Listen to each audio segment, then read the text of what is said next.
ಈಗ ಮಧ್ಯಾಹ್ನ 1:30 ನೋಡಿ, ಇನ್ನೂ ಅರ್ಧ ದಿವಸ ಆಗಿಲ್ಲ ನೆಟ್ಟಿಗೆ. ಈಗಲೇ ಈ ಬಸ್ ಯಾವಾಗ ಸಾರಿಗೆ ಮುಷ್ಕರ ಆಯ್ತಲ್ಲ, ಬಸ್ಗಳು ನಿಂತವಲ್ಲ, ಜನ ಹೆಂಗೆ ಪರದಾಡ್ತಾ ಇದ್ದಾರೆ ನೋಡಿ. ಸಮಸ್ಯೆಗಳು ಸಮಸ್ಯೆಗಳು ಸಮಸ್ಯೆಗಳು ಸಮಸ್ಯೆಗಳ ಸರಮಾಲೆ. ಒಂದು ಕಡೆಗೆ ನಿಲ್ದಾಣಗಳು ಖಾಲಿ ಹೊಡಿತಾ ಇವೆ, ಇನ್ನೊಂದು ಕಡೆಗೆ ಏನು ಅಂದರೆ ಜನಸಾಮಾನ್ಯರು ಪರದಾಡ್ತಾ ಇದ್ದಾರೆ. ಇನ್ನು ಬಿಡಿ, ಈ ರೀತಿ ಬಸ್ಗಳು ಬರೆದಿದ್ದಂಥ ಸಂದರ್ಭದಲ್ಲಿ ಖಾಸಗಿ ಬಸ್ನವ್ರು ಬಿಡ್ತಾರಾ? ಇದೇ ಸಂದರ್ಭ. ಆಟೋದವರು, ಟ್ಯಾಕ್ಸಿಯವರು, ಅವ್ರಿಗೂ ಕೂಡ ಇದೇ ಸಂದರ್ಭ, ಸುಸಂದರ್ಭ. ನಾವು ತೋರಿಸ್ತಾ ಇದ್ದೀವಿ. ಜನ ಅವರ ಸೀರೆಗಿರೆ ನೋಡಿದ್ರೆ ಗೊತ್ತಾಗುತ್ತೆ ಪಾಪ. ನಮ್ಮ ಉತ್ತರ ಕರ್ನಾಟಕದ ಮಂದಿ ಎಲ್ಲಿಂದೋ ಬಂದುಬಿಟ್ರೆ ನೋಡಿ, ಅವರು ತಲೆ ಮೇಲೆ ಮೂಟೆ ಹೊದ್ಕೊಂಡು ಬ್ಯಾಗ್ಗಳನ್ನು ಹೊಡ್ತಾ ಇದ್ದಾರೆ. ಕಾಲಲ್ಲಿ ಚಪ್ಪಲಿ ಇಲ್ಲ, ಯಾರ ಕಾಲಲ್ಲೂ ಕೂಡ ಚಪ್ಪಲಿ ಇಲ್ಲ ನೋಡಿ. ಇದು ಗೊತ್ತಿಲ್ಲ ಪಾಪ ಅವ್ರಿಗೆ. ಅವರು ಬಂದರೂ ಹಿಂಡು ದಂಡು, ನಮ್ಮ ಉತ್ತರ ಕರ್ನಾಟಕದ ಮಂದಿ ಹೋದರೂ ಹಿಂಡು ದಂಡು. ಇನ್ನು ಚಿತ್ರದುರ್ಗದಲ್ಲಿ ದೇವರೇ ಅಂತ ಹೆರಿಗೆ ಆಗಿದೆ.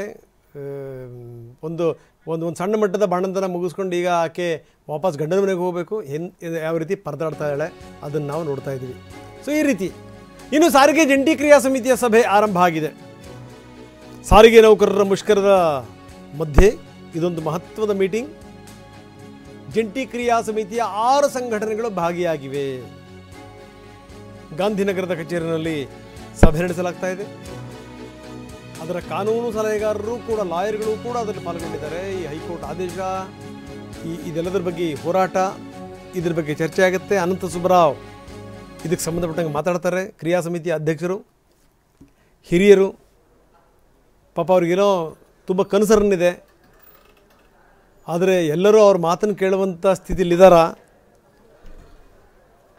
ಇದು ನೋಡಿ, ಕಾಲ ಕಾಲಕ್ಕೆ ರೂಪುರೇಷೆಗಳು ಹೆಂಗೆ ಬದಲಾಗ್ತವೆ ಅನ್ನೋಕ್ಕೆ ಈ ರೀತಿ ಹೋರಾಟಗಳಾಗ್ತವಲ್ಲ.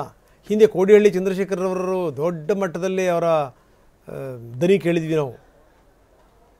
ಅವರು ಕೂಡ ಇನ್ವಾಲ್ವ್ ಆಗಿದ್ದರು. ಪತ್ತೆ ಇಲ್ಲ ಈಗ. ಹಿಂಗಿದೆ ಸ್ಥಿತಿ.